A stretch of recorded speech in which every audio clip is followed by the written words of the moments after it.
Bismillahirrahmanirrahim. Assalamualaikum warahmatullahi wabarakatuh.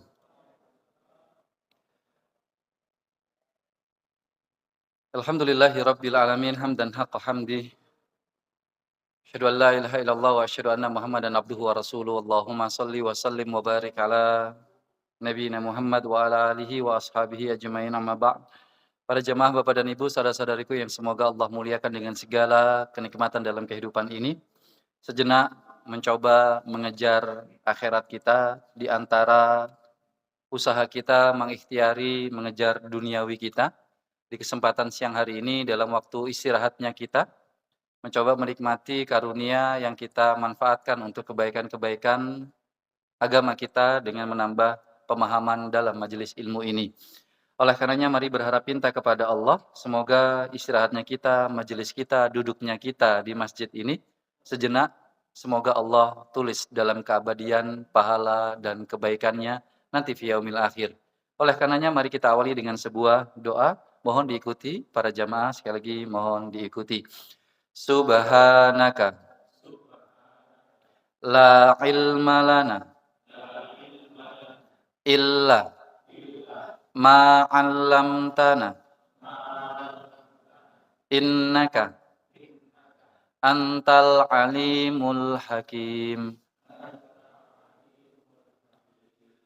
Maha suci Engkau ya Allah, sesungguhnya tidak ada yang kami fahami, yang kami mengerti, yang kami ketahui, kecuali Engkau yang telah mengajarkan kepada kami. Sesungguhnya Engkau ya Allah, yang maha mengetahui lagi maha bijaksana.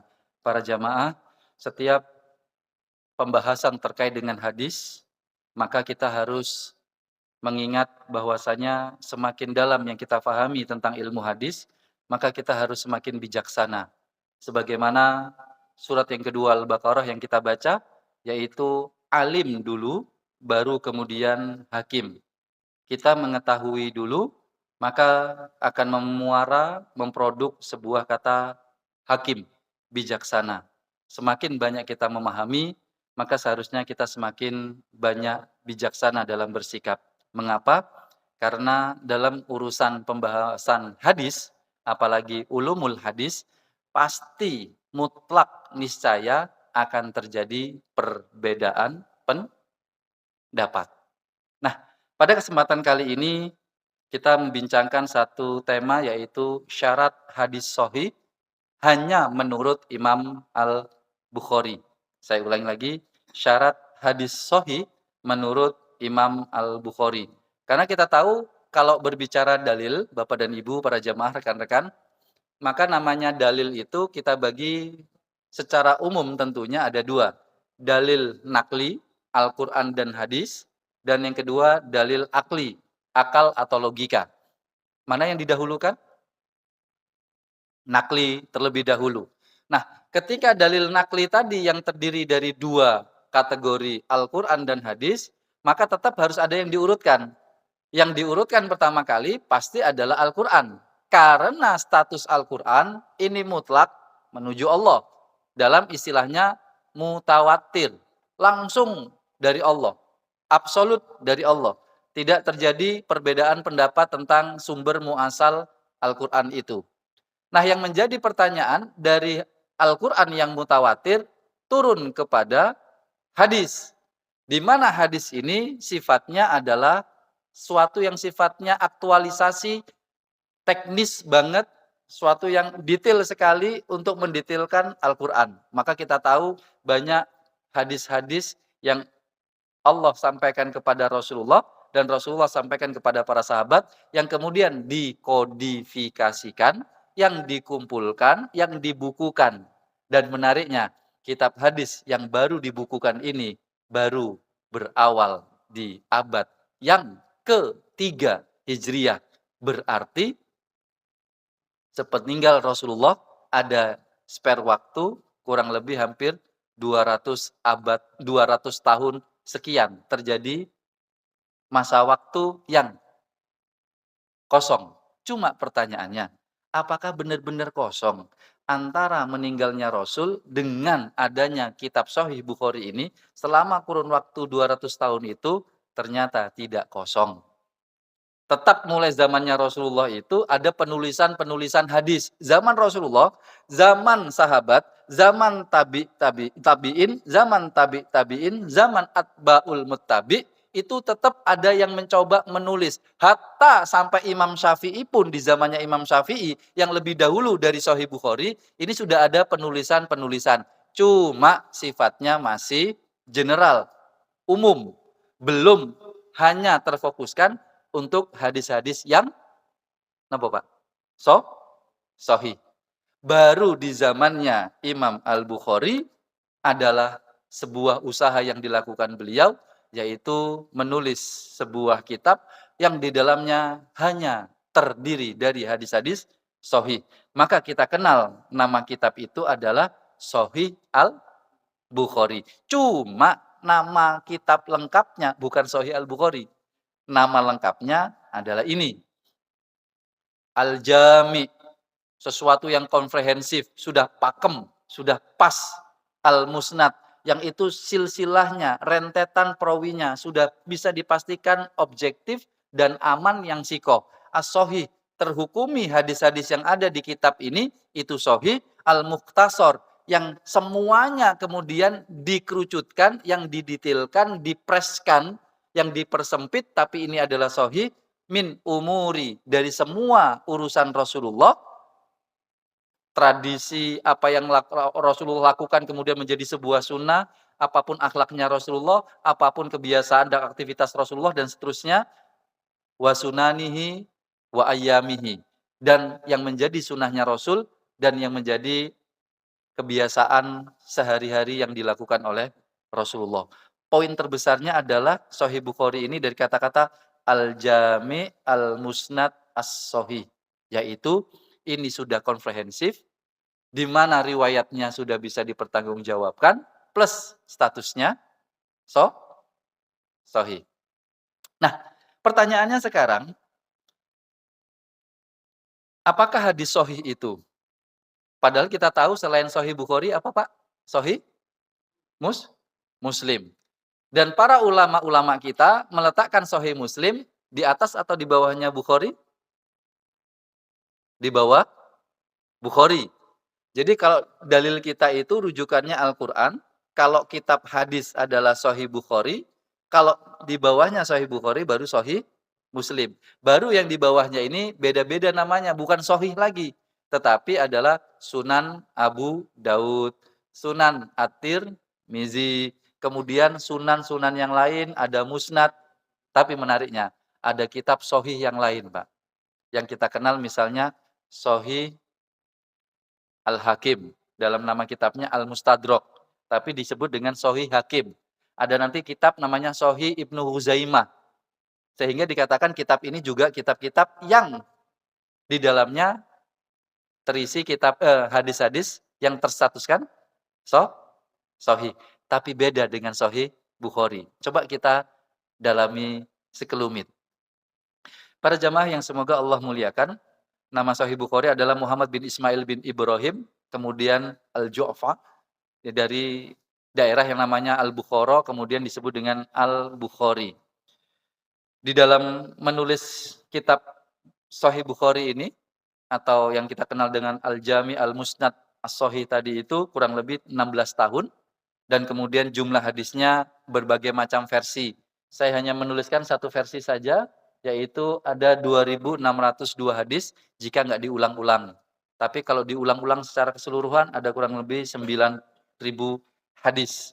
Nah, yang kita dalami di waktu siang hari ini adalah tentang kriteria hadis sahih.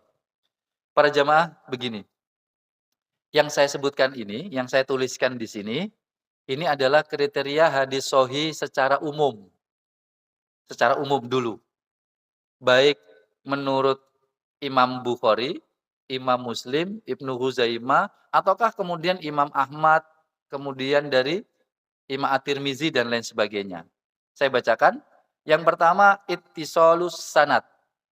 Rentetan-rentetan sanadnya itu nyambung. Seperti apa sih yang dimaksud dengan sanad itu? Begini, Pak. Jadi kalau dalam ilmu hadis secara umum, kalau kita ingin tahu elemen ataupun faktor-faktor untuk mengetahui hadis itu kurang lebih ada 4, rawi, sanad, matan, dan imam. Kalau rawi itu saya gambar kuning cerah, kuning muda, kalau sanad itu yang agak orange, matan itu yang hijau, imam itu yang biru. Coba perhatikan, Mas.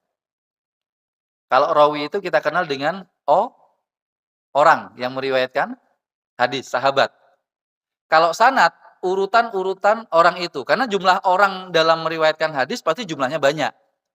Karena bayangkan mulai Rasulullah ke sahabat, ke tabi'in, tabi-tabi'in, atba'al mutabi, terus sampai zamannya Imam Bukhari yang butuh kurun waktu kurang lebih berapa tadi Pak tahun? 200 tahunan. Maka nanti akan panjang membutuhkan banyak orang. Nah, membutuhkan banyak orang antara satu orang dengan orang yang lain, antara satu guru dengan muridnya, maka membutuhkan yang namanya ittisolus sanad. Sanadnya harus berentet. Maka kalau di sini urut sanad itu harus berurutan. Rawi itu satu orang, sanad rentetan-rentetan perawinya. Kalau matan redaksi hadisnya. Rasulullah bersabda, kalau di sini saya ambil man yuridillahu bihi khairan yufaqihu fiddin. Kata Rasulullah dalam sabdanya, barang siapa yang menginginkan dirinya baik, maka Allah salah satu indikatornya memberikan pemahaman agama. Nah, kembali lagi kepada ittisolus sanad. Dari riwayat-riwayat ini, Bapak dan Ibu para jamaah, ini memang agak-agak apa Pak ya, kalau bahas ilmu ulumul hadis, mustalahul hadis, di waktu duhur, di waktu siang hari, bukan di pesantren, tetapi di tempat umum, dan kemudian muncul istilah-istilah Arabiknya, sehingga ini istilah yang menurut panjenengan populer apa tidak Pak? Tidak populer.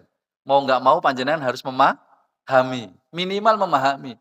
Saya tidak meminta panjenengan menghafalkan, pasti nanti rada-rada angel Pak, kalau menghafalkan istilah-istilah ini. Cukup pahami saja Pak ya. Makanya kenapa kok temanya yang diangkat ini oleh pihak takmir syarat Sahih Bukhari. Saya mencoba untuk sangat supaya lebih difahami. Makanya salah satunya saya usahakan ada tulisan di sini. Karena ini termasuk pembahasan yang berat ini, Pak ya, mustalahul hadis. Di siang hari lagi ya. Karena di siang hari itu paling enak tidur apa mikir? Paling enak tenang apa rame? Paling enak tenang, Pak. Apalagi suasana masjid gitu ya, siang hari lagi. Nah, ada ittisalus sanad. Ini saya hanya berbicara nanti ittisalus sanad dulu, Pak. Ada adalatur ruwah, rawinya itu adil. Ada tamamud dobet, saya gampangnya gini, ittisalus sanad nyambung. Adalatur ruwah, para perawinya itu adil. Adil di sini itu dia muslim, mukallaf, balik, mumayyiz dan lain sebagainya. Kriteria muslim pada umumnya. Tamamud dobet, hafalannya kuat, baik secara hafalan apa ya, soder, hafalan dada, atau hafalan secara teks, punya catatan-catatan. Ghairu sats, rawinya tidak bertolak belakang dengan rawi-rawi yang lain. Kalau rawi A bilang A, maka perawi yang lain mengomentari rawi A ini harus sama. Itu namanya sats. Kemudian ghairu mu'allal, tidak cacat. Nah, nanti Imam Bukhari, poin pentingnya yang paling atas, itu ittisalus sanad dengan ilal, ghairu mu'allal, nggak punya cacat, Pak. Kata dosen kami itu, mungkin panjenengan pernah mendengar, kalau orang dikatakan cacat, orang ini pernah berbohong, hatta berbohong kepada binatang. Jadi Imam Bukhari itu sampai detailnya itu mengatakan yang dimaksud dengan orang yang cacat itu dia pernah berbohong, bahkan berbohongnya itu bukan kepada manusia, tapi ke binatang. Panjenengan kalau mau menangkap ayam gimana Pak? Diuber nopo dikai panganan? Pasti dikai panganan, diuber gak dapat kita.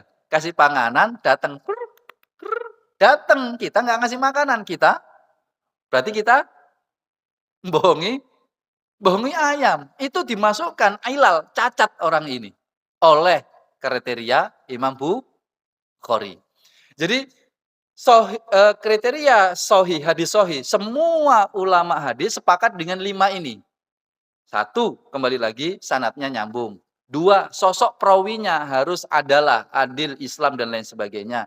Yang ketiga, dia ini dobit, ingatannya itu kuat. Kemudian tidak ada pertentangan antara rawi satu dengan rawi yang lain. Dan yang kelima, dia tidak memiliki kecacatan dalam karakter, akhlak, dan lain sebagainya. Nah, sebelum kita berbicara dua hal perbedaan antara kriteria Imam Bukhari dengan Imam Muslim, dan ini yang menjadikan Sahih Bukhari itu lebih atas ketimbang Sahih Muslim. Begini, para jamaah, ini saya munculkan lagi istilah baru dalam ilmu ulumul hadis atau mustalahul hadis. Pernah dengar kalimat ini enggak, Pak? Ibu, teman-teman, rekan-rekan, tahammul wal ada. Kayaknya enggak pernah ya. Tahammul wal ada. Apa tahammul wal ada itu? Begini. Tahammul itu menerima hadis dari guru, ada menyampaikan hadis. Saya misalnya menerima hadis dari beliau. Namanya apa, Pak? Tahammul, menerima hadis. Lalu saya sampaikan hadis yang saya terima dari guru saya ke murid saya. Maka ini namanya ada. Pertanyaan saya sederhana. Dan panjenengan ini tahu, karena ini konsepsi ini dipakai dalam semua urusan komunikasi kita. Paling sulit menerima apa menyampaikan? Paling sulit menerima atau menyampaikan? Menyampaikan. Makanya prasyarat ketentuan berlaku tahammul itu lebih ringan ketimbang menyampaikan. Ada. Saya ulang lagi, tahammul menerima, ada menyampaikan. Coba kita perlihatkan syaratnya tahammul, syaratnya menerima hadis. Satu, dobit. Ingatannya kuat. Tadi ya, ingatannya kuat. Yang kedua, kalau enggak mumayyiz atau tamyiz, balik. Itu saja, Pak, kalau untuk menerima hadis. Enggak ada di sini disebutkan muslim atau Islam, enggak ada. Cuma dua ini toh. Kalau mau menerima hadis, cukup pertama, ingatannya kuat. Yang kedua, dia sudah mumayyiz. Belum balik, mumayyiz itu belum balik. Jadi kalau pakai urutan kan gini ya.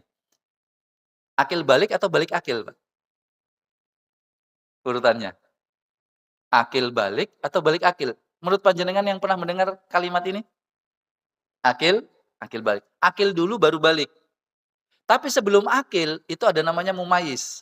Dalam ilmu parenting diakui. Bahkan orang-orang barat pun mengakui adanya fase mumayyiz. Nah, pertanyaan saya. Mumayyiz itu, Pak, Ibu, definisinya adalah anak faham mana yang benar atau salah secara pengetahuan. Saya tegaskan, mumayyiz itu anak faham mana yang benar atau salah, bukan secara hukum, secara kognitif, pengetahuan. Contoh, panjenengan yang punya anak kecil saat ini, usia balita, saya mau bertanya, pada usia berapa anak itu mumayyiz? Mulainya, Pak. Di usia balita, monggo dipilih antara 1 sampai 5. Gampangnya itu, dia kalau lapar, dikasih air sama dikasih kue, dia mendatangi kue. Usia berapa, Pak? Oh, nggak ada yang punya anak kecil loh, Pak, ya? Ya, mbok yo nyari gitu loh, Pak. Anak saya yang nomor 4 itu usianya 2 tahun 5 bulan.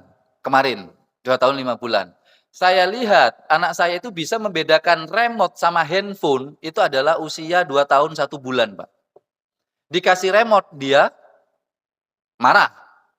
Dikasih handphone dia diam. Berarti dia sudah bisa membedakan barang yang menurut dia sukai dengan yang dia tidak sukai. Berarti gampangnya saat ini, mumayyiz itu di bawah 2 tahun. Meskipun saya pernah nanya, ada anak usia 1 tahun 8 bulan, itu sudah bisa membedakan handphone atau yang lainnya, Pak. Berarti itu saking ibunya sering, ibunya apa bapaknya, Pak? Coba ingat-ingat kisahnya Nabi Musa alaihi salam, yang waktu kecil. Kenapa kok Nabi Musa punya doa, Rabbi shrah li sadri wa yassir li meri wahlul 'uqdatam min lisani yafqahu qauli. Karena Nabi Musa punya lisan yang cadel, ya, pelat. Karena waktu bayi Nabi Musa dites sama Firaun, ini bara api, ini makanan. Bayi Musa kecil saat itu mendatangi bara api, lalu dimakan karena bayi waktu itu belum mumayyiz. Berarti yang mumayyiz itu gampangnya usia 2 tahun. Berarti kalau pakai prasyarat ulama hadis ini, berarti anak yang usianya 2 tahun, 3 tahun, 4 tahun boleh menerima hadis dengan catatan dia hafal, dobit. Cuma belum menyampaikan. Dan kita buktikan, Pak. Abdullah bin Abbas radhiyallahu anhuma. Kenal? Tahu, Pak? Pernah dengar nama sahabat itu? Abdullah bin Abbas radhiyallahu anhuma? Baik. Ini sahabat yang meriwayatkan urutan keempat terbanyak setelah Abu Hurairah, Aisyah, Abdullah bin Umar, Abdullah bin Abbas. Abdullah bin Abbas lahir, coba agak-agak sedikit belajar menghafal, hanya singkat saja ini. Abdullah bin Abbas lahir 3 tahun sebelum hijrah. Rasulullah ke Madinah. 3 tahun sebelum hijrah. Lalu Rasulullah meninggal di Madinah tahun ke-11 Hijriah, tahun 11. Berarti Rasulullah sempat hidup di Madinah berapa tahun, Pak? 11 tahun. Abdullah bin Abbas berarti berapa tahun berinteraksi dengan Rasulullah? 14 tahun. Anak usia 14 tahun bisa meriwayatkan 1.200 sekian hadis. 14 tahun, Pak. Versi kita nggak masuk akal. Tapi kalau pakai konsep tahammul wal ada, logis. Kenapa? Abdullah bin Abbas selalu mengikuti Rasul dan dia hafalannya kuat. Maka ketika dia kecil, mumayyiz, dia sudah hafal apa yang disampaikan oleh Rasulullah. Hafal. Tapi dia masih mumayyiz, belum boleh menyampaikan. Kenapa? Karena prasyarat untuk menyampaikan hadis itu lebih rigid, lebih detail, lebih saringannya itu lebih kecil. Kalau untuk ada menyampaikan itu adalah satu, harus Islam. Kalau menerima tadi, Pak, ada Islam nggak? Nggak ada. Berarti sahabat-sahabat Rasulullah yang dulu belum masuk Islam, tapi pernah mendengar Rasulullah bersabda, boleh nggak tahammul? Boleh. Contoh, ada seorang sahabat namanya Jubair bin Mut'im. Jubair bin Mut'im ini disuruh oleh orang-orang Mekah untuk berangkat ke Madinah. Jubair bin Mut'im berangkat ke Madinah untuk negosiasi tawanan perang Badar orang Quraisy yang ditawan oleh Rasulullah di kota Madinah. Berarti Jubair bin Mut'im Muslim atau belum, Pak? Belum, karena dia masih Quraisy, Mekah, waktu perang Badar. Jadi belum Islam. Tapi ketika sampai di Madinah, mau nego sama Rasulullah, dia menceritakan, waktu itu aku sampai mau menemui Muhammad, posisinya saat itu waktunya maghrib, aku mendatangi Muhammad ke masjid, ternyata Muhammad waktu itu masih sholat, dan aku ingat waktu itu kata sahabatnya membaca surat At-Tur. Kejadiannya saat Jubair bin Mut'im belum masuk Islam, setelah perang Badar. Jubair bin Mut'im masuk Islamnya saat Fathul Mekah. Hampir kurang lebih 5 tahun setelah Badar. Tapi karena masih diingat, tahammulnya boleh. Dia menerima hadis. Mau Muslim atau tidak Muslim. Tapi ketika dia menyampaikan, maka dia harus sudah Islam. Jadi ketika menyampaikan itu memang harus lebih detail, Pak, aturan-aturannya. Dia harus Islam, dia harus adil, dobit, plus sikoh. Akhirnya ada sebuah hadis yang diriwayatkan oleh Jubair bin Mut'im. Padahal Jubair mendapati saat dia belum Islam. Pertanyaan saya, Umar bin Khattab masuk Islam pada tahun keberapa? Pada tahun kurang lebih pada tahun ketika Umar bin Khattab itu sudah mendapati sebuah kisah yang panjenengan tahu hadisnya saat ini populer. Innamal a'malu binniyat. Tapi kita tahu Umar bin Khattab bukanlah muslim di awalnya. Meskipun kita tahu itu sebelum Rasulullah hijriah. Hijrah, mohon maaf. Tahunnya hijriah, aktivitasnya hijrah. Sehingga para jamaah yang dimuliakan oleh Allah Subhanahu wa taala, izin saya bawa konsepsi ini yang kemudian diakui oleh Imam Bukhari, ini harus lebih detail dalam penyampaiannya. Apa itu? Kembali lagi. Nanti saya bawa ke ranah kita kehidupan keseharian supaya nyambung. Ittisalus sanad, nyambungnya sanad. Nah, nyambungnya sanad ini harus didasarkan pada adalah turruah. Para perawinya itu harus adil. Muslim, mukallaf, dan lain sebagainya. Nah, salah satu tandanya adalah turruah dari ittisalus sanad ini adalah ketika orang yang merawikan ini tidak hanya sezaman sama guru, tidak hanya dia itu tahu adanya guru itu, tapi dia harus bermulazamah, dia harus berhadapan langsung, dia harus pernah berkomunikasi, dia pernah langsung mendapatkan tahamul dari gurunya. Gampangnya gini, Bapak dan Ibu yang dimuliakan oleh Allah Subhanahu wa taala. Saya ambil contoh satu kategori hadis namanya mu'an'an. Jadi gampangnya itu, an itu artinya apa Pak? Ada yang tahu? An. Artinya dari. Jadi kalau mohon maaf, ada menyampaikan, saat menyampaikan, tadi itu tahammul wal ada, ini versinya macam-macam Pak. Yang paling rendah, an.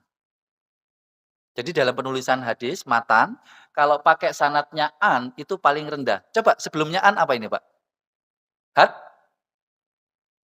hadasani. Hadasani itu di atasnya an. Mau hadasana, akhbarona, hadasani, kemudian sami'tu. Bahasanya itu kalau hadasani, hadasana, dan lain sebagainya, atau saya kembalikan ke hadis ini. Apa Pak, di sini pakai apa? Hadasana. Tapi berikutnya, an. Jadi kalau hadasani itu, dia telah mengabarkan kepadaku. Kalau an, dari. Berarti lebih tegas yang mana Pak? Hadasana apa an? Kalau hadasana, fulan telah mengabarkan aku ini. Kalau an, dari fulan. Berarti mengabarkan atau dari? Mengabarkan. Apalagi kalau sami itu, aku mendengar langsung. Lihat yang ketiga. Sami itu, aku mendengar langsung. Berarti itu lebih tegas. Jadi kalau hadisnya itu semuanya an, Pak. Nanti panjenengan buka hadis gitu ya, panjenengan lihat sanatnya. Kalau semuanya an, itu namanya hadis an. Mayoritasnya an, nggak harus semuanya, tapi mayoritasnya kalau pakai an, hadasani, hadasana cuma satu misalnya, itu dimasukkan kategori an.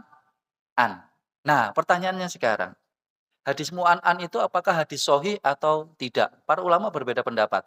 Tapi menariknya, Imam Bukhari mengatakan, hadis mu'an, hadis sohi jika memenuhi dua hal.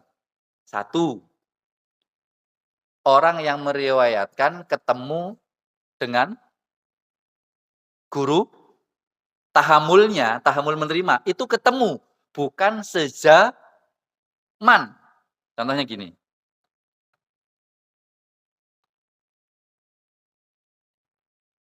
Saya bacakan di sini, Pak.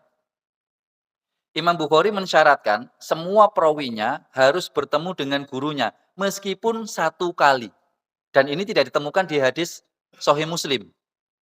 Kriterianya Sahihnya versi Imam Muslim tidak seperti ini. Imam Muslim hanya mengatakan adalah cukup hidup satu masa dengan gurunya. Atau imkanul liqa. Imkanul liqa di sini artinya adalah ketika terjadi kemungkinan besar bisa bertemu.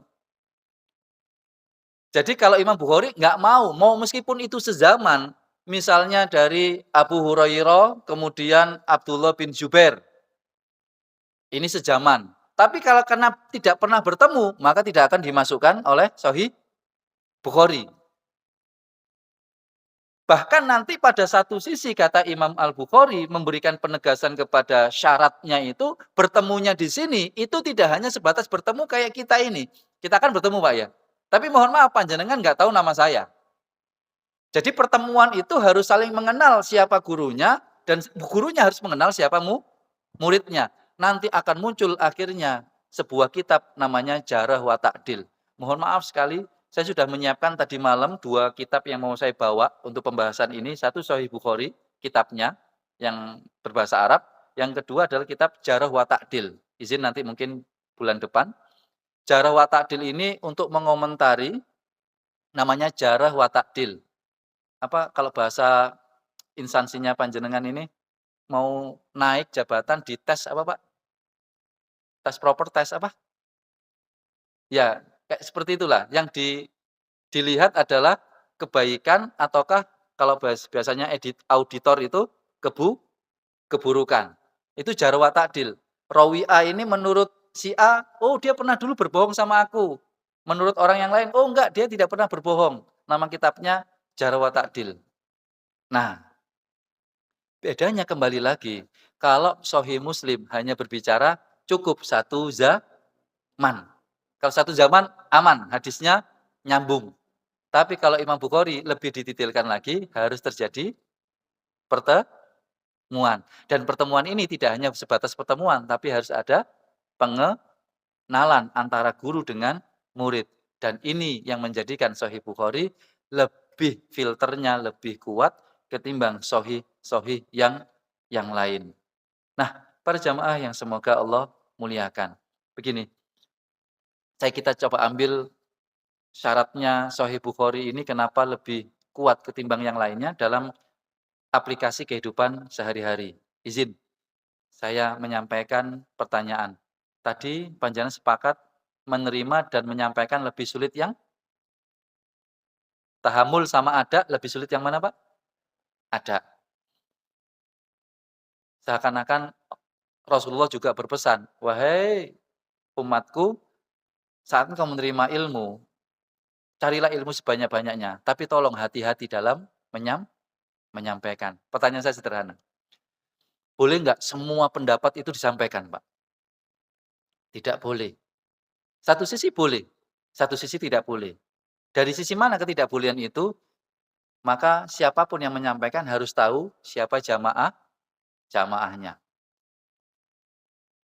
Kata Rasulullah, "Kafa bil mar'i kadziban." Cukuplah orang itu dikatakan pembohong. Idza ahdasa ma kullu sami'ahu. Setiap apa yang dia dengarkan, dia omongkan. Kata Rasulullah, cukup orang itu dikatakan pembohong. Kenapa? Bukan pembohong secara definitifnya, tetapi dikhawatirkan orang nanti akan salah menangkap apa yang disampaikan. Bayangkan, isi substansinya saja bisa salah, apalagi kalau kita dari awal salah menyampaikannya, teorinya. Gampangnya gini, kalimatnya. Pernah dengar hadis ini? Kita ambil satu contoh hadis Rasulullah, "Qulil haqqo walau kana murron." Ucapkan yang benar meskipun itu pahit. Pertanyaan saya sederhana, Pak. Yang pahit itu yang dengar apa yang ngomong? Ucapkan yang benar meskipun itu pahit.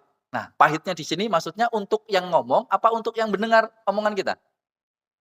Misalnya gini, ini kejadian Pak, kejadian nyata. Suatu saat ini di sebuah masjid, saya hanya memberikan ilustrasi yang umum sebenarnya. Misalnya gini, ada orang manggil orang yang hitam manis itu dengan Hajar Aswad. "Hei, Hajar Aswad, kok ya pas saya ngasih permisalan ini, di masjid itu ada jamaah namanya Pak Aswad." Jadi mohon maaf nggih kalau di sini ada namanya Pak Aswad. Kata jamaah di situ ngomong, "Hei, Pak Aswad, Pak Aswad." Saya baru tahu di situ ada namanya Pak Aswad. Akhirnya beliau nggak terima. Saya ngomong, "Hei, Hajar Aswad." Padahal Hajar Aswad itu batu hitam yang banyak dicium sama orang, berarti manis maksud saya. Tapi beliau tidak terima. Ada kalimat memanggil Hajar Aswad. Ya meskipun dalam hati saya, nama beliau Aswad, tapi kok putih ya? Putih gitu Pak. Padahal Aswad itu artinya apa Pak? Hitam. Tapi beliau itu putih sekali itu. Batin saja saya Pak. Beliau tidak terima ada panggilan-panggilan yang seperti itu. Nah pertanyaan saya, berarti kan saya ngomong benar, beliau merasa pahit. Berarti apakah kulil haqa walau kana murron itu seperti itu? Saya bilang, "Mas, sampean iki tatoan, dosa, haram."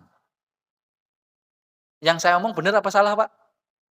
Secara substansi benar, kulil haq. Tapi teman saya ini sakit hati, Pak, dengan omongan saya, karena disampaikan di publik. Lalu saya ucapkan, "Terserah kamu sakit hati apa enggak, sepenting saya kulil haq." Ternyata hadis ini bukan berbunyi pahitnya itu untuk yang mendengar, pahitnya itu untuk yang ngomong, Pak. Konteksnya hadis ini kejujuran. Hadis ini diriwayatkan oleh Ibnu Hibban yang asbabul wurudnya, kisah-kisah sebab turunnya hadis ini adalah adanya seorang yang pedagang menggunakan semua dananya untuk membeli bibit parfum, bibit minyak parfum. Banyak sekali dibeli. Setelah itu dia baru tahu kalau ada bangkai, dia itu ditipu oleh penjual bibit parfum ini atau minyak parfum ini. Ternyata di situ banyak bangkai. Bingung dia, dijual apa tidak? Dari kebingungan ini mendatangi Rasulullah. "Ya Rasulullah, aku jual apa tidak? Soalnya kalau nggak aku jual, aku akan rugi. Tapi kalau aku jual supaya aku untung, maka aku harus menyembunyikan status minyakku ini dari adanya bangkai." Apa jawaban Rasulullah? "Qulil haqqo walau kana murron." Ucapkan yang benar meskipun itu, sekali lagi, pahitnya untuk siapa, Pak? Untuk yang ngomong. Tapi dalam prakteknya, kita biasanya untuk yang mendengar.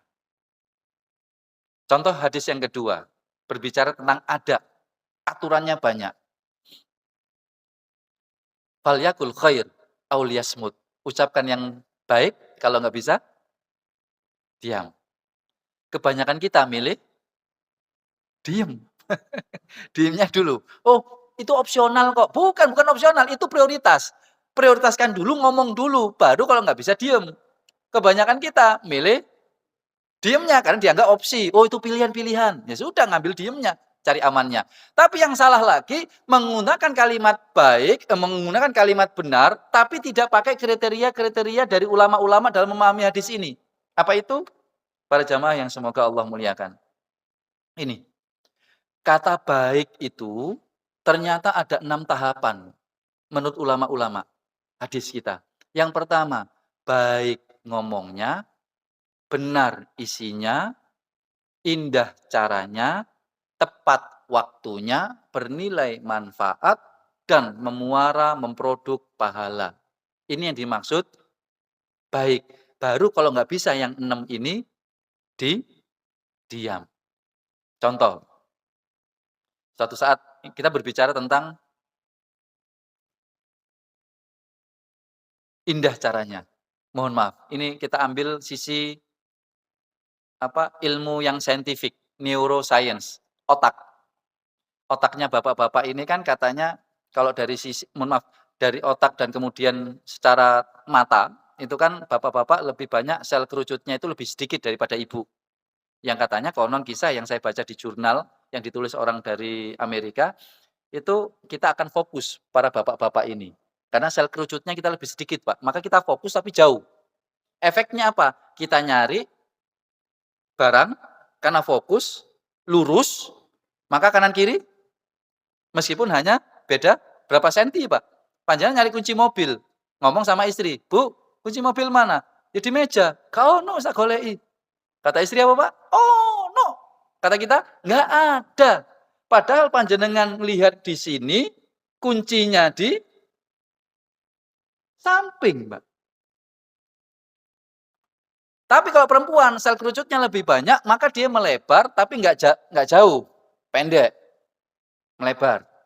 Efeknya apa? Ya tadi efeknya, panjenengan nyari, "Bu, mana kunci kunci motor?" Ya di situ Pak, di meja, "Gak ono, ono, gak ono, ono, gak ono, ono, gak ono, ono." Istri salah menyampaikan. Didatangi sama istri kemudian bilang, "Ki opo?" Akhirnya istri berkomentar, Makane nek golek barang gawe moto. Suami marah apa enggak, Pak? Marah, karena suami juga mencari pakai mata. Cuma memang secara awal memang beda kita ini, matanya kita ini lurus. Matanya ibu-ibu melebar, tapi nggak bisa jauh.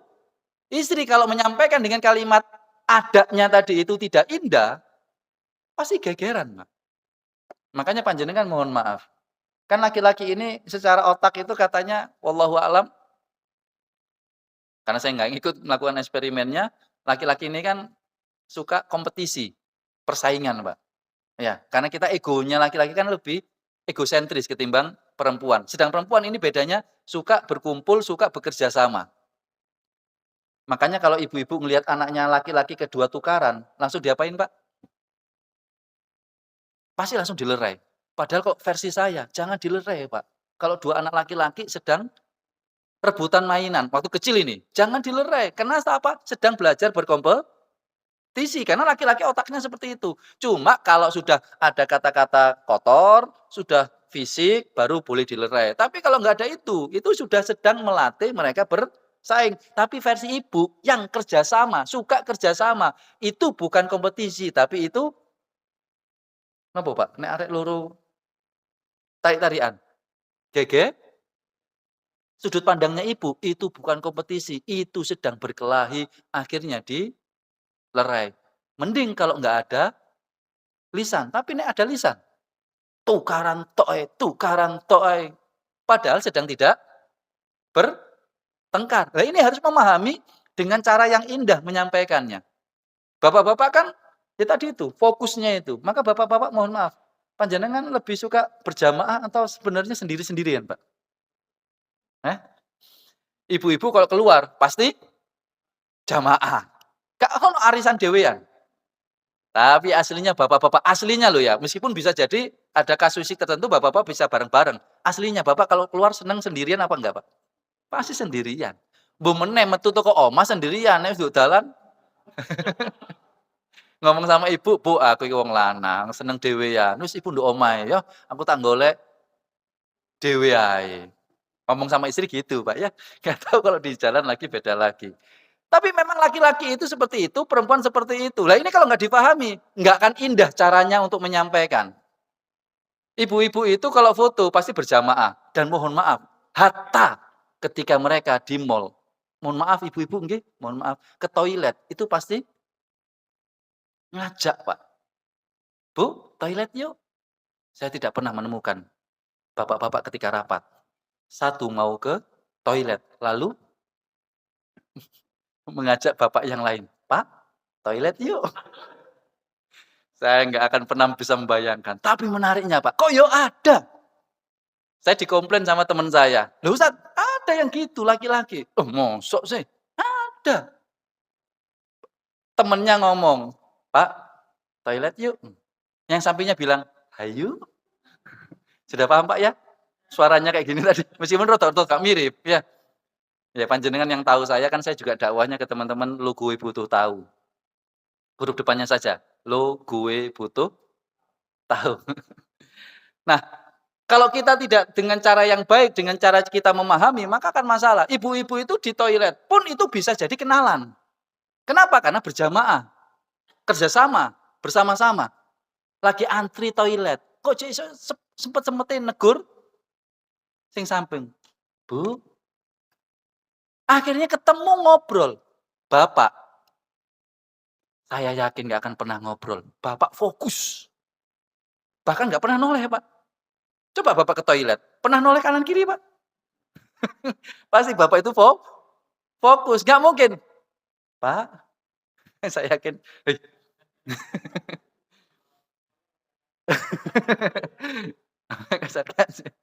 Nah, para jamaah yang semoga Allah muliakan, saya tes yang terakhir ini. Kita belajar mengambil salah satu syarat yang digunakan oleh Imam Bukhari yang ketat sekali dibandingkan yang lain adalah dalam ittisalus sanad dan riwayatul rawi. Dobetul riwayah ataupun dobetnya dari seorang rawi tadi itu harus salah satunya harus ketemu dan tidak hanya ketemu tapi harus mengenal. Sehingga itu ketika disampaikan, itu maka harus lebih detail nantinya, akan menjadi spesifikasi syaratnya Imam Bukhari. Nah, tapi karena keterbatasan waktu, mungkin nanti kita lanjutkan di pertemuan yang lain. Namun izin saya menambahkan satu doa, Pak, untuk ada menyampaikan supaya tidak salah kita. Panjenengan kalau mau menasihati istri, menasihati anak, ataupun siapapun mau menasihati, mau ada, tolong tambahkan satu doa ini, Pak, Ibu. Saya mendapatkan ilmu ini dari dosen saya ketika membahas tahammul wal ada. Saya ulangi lagi, ketika membahas tahammul wal ada. Karena ada ini lebih, sekali lagi lebih sulit. Tidak semua orang akan bisa menyampaikan. Doa ini adalah doanya Nabi Ibrahim. Ketika Nabi Ibrahim mengatakan, Rabbi habli hukman wa alhikni bisolihin waj'al li lisana sidqin fil akhirin. Ya Allah, karuniakanlah aku ilmu dan jadikanlah aku orang yang solih. Plus semoga lisanku ini nyampe kepada anakku dan membawa kebaikan. Karena terkadang bukan yang salah nasihatnya, bukan yang salah redaksinya, bukan yang salah niatnya kita untuk menasehati atau menyampaikan. Terkadang bisa jadi yang salah karena sebuah caranya. Maka saya tes panjenengan sebagai penutup di sini, meskipun saya tahu panjenengan tidak pernah melihat kondisi ini karena lebih sering ibu-ibu. Kalau anak jatuh, Pak, apa yang biasa diucapkan orang tua? Yang disampaikan orang tua, Pak? Kita belajar menggunakan syaratnya Syekh Imam Al-Bukhari. Kalau ada orang jatuh, apa yang kita ucapkan biasanya pada umumnya, Pak, kepada anak kita? Ibu-ibu wis, bukan bapak wis. Bapak kan nggak mau disalahkan. Kan, opo jarene ibu, ojo melayu lah, akhirnya tiba. Ibunya bilang, nak jangan lari-lari, nanti jatuh. Bayangkan Pak, anaknya waktu itu belum ditakdirkan jatuh. Ibunya sudah akhirnya akhirnya yang disalahkan, padahal kudune sing disalahno, ibu, lo takdirnya belum jatuh, ibunya, ojo playon-playon, engko tiba. Kan itu belum jatuh Pak. Ucapan ibu, hati-hati bisa terstatuskan, maka nanti bisa jadi jatuh. Lah jatuhnya itu karena ucapan ibu. Makanya paling aman, stop. Nak, hati-hati kalau lari. Titik. Kita biasanya nambahkan kepada sebuah kekhawatiran. Nggak ada yang salah, tapi hati-hati saja, Pak. Lebih amannya. Yang kedua, oh jatuh anakku ya. Oh ini batunya, ini batunya. Sudah mama pukul. Udah, nggak usah nangis. Yang disalahkan siapa, Pak? Nanti yang ketiga apa? Halah nak, cuma jatuh gitu saja kok kamu nangis. Wah, kamu ini cemen anaknya. Ah, kamu ini nangisan dan lain sebagainya. Ini Pak, menurut ilmu di eksperimenkan ada di YouTube. Kalau kalimat-kalimat yang seperti ini disampaikan, itu ketika salah nanti akan membekas dalam ingatan anak. Yang pertama, anak yang disalahkan. Padahal salah ibu. Nanti akan bisa ditukar Kak, diputer Pak. Anak akan menyalahkan orang tuanya. "Kamu gak lulus-lulus." Lho sapa sih nyekolah nur ini? Misal anaknya sekolah tapi gak lulus-lulus. Karena sekolah itu pinginnya adalah orang tuanya, FK misalnya, anaknya pingin yang lain. Akhirnya nggak lulus-lulus, anaknya nyalahkan orang tuanya. Sama halnya dengan batu, batu nggak salah disalahkan. Nanti dia akan gampang mencarikan sebuah kambing hitam. Nak, kamu kok kremidi, nilai rapotmu kok merah? Apa jawaban anak? Ojo salahkan aku, Bu, guruku. Karena tugas guru memintakan murid, aku gak pinter-pinter, berarti guruku sing salah. Dan yang terakhir, apa kata anak? Ketika ibunya bilang, halah nggak usah nangis, cuma sakit gitu saja. Dibalik, bapaknya usia 60 tahun, sudah cenat-cenut, kemudian nangis, kata anak, Pak, bapak gak gede meneh, Pak, wis tuwek, sini nek nangis saya. Itulah kenapa kita mengambil hikmah ketika di dalam hadis itu ada, itu lebih kuat yang dilakukan oleh Imam Bukhari untuk memperinci, memfilter siapa yang meriwayatkan hadis dari segala sesuatu yang menjadi aturan hadis sahih itu tadi. Dan kita bisa menggunakan itu dalam konsep keseharian hidup kita. Maka sekali lagi tambahkan satu list doa ini Pak, supaya lisan kita ketika menyampaikan apapun itu bisa diterima oleh mereka yang mendengar dari lisan kita. Ini yang dapat saya sampaikan. Insya Allah kita lanjutkan di pertemuan bulan depan terkait dengan mustalahul hadis. Semoga Allah memberkahi majelis kita dan sejenak kita berharap pinta, kita berdoa, semoga Allah jadikan lisan-lisan kita, lisan-lisan yang tidak hanya berbicara kebenaran, tapi juga membawa kebaikan. Bismillahirrahmanirrahim. Alhamdulillah wassalatu wassalamu ala Rasulillah sallallahu alaihi wasallam. Allahumma ya Allah, ij'al jam'ana hadza jam'an marhuma wa tafarraqana min ba'dihi tafarraqan ma'suma. Allahumma ya Allah antal wahhab fahab lana ya Allah wa ahlana wa auladana min ahlil iman wa min ahli tuqa wa min ahlil Qur'an wa min ahlil hadis wa min ahli sunnah wa min ahli siha wal afiyah wa min ahlil birri walidaini wa min ahli akhlaqil karimah wa la tajal wayahum ya Allah min ahli syairri wad dhair.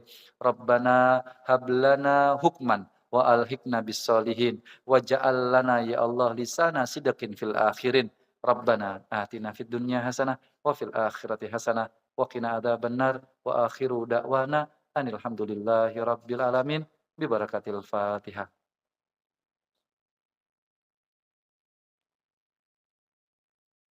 Amin ya rabbal alamin. Kita akhiri dengan doa kafaratul majelis. Subhanakallahumma wa bihamdika asyhadu an la ilaha illa anta astaghfiruka wa atubu ilaik. Walafu minkum. Wassalamualaikum warahmatullahi wabarakatuh.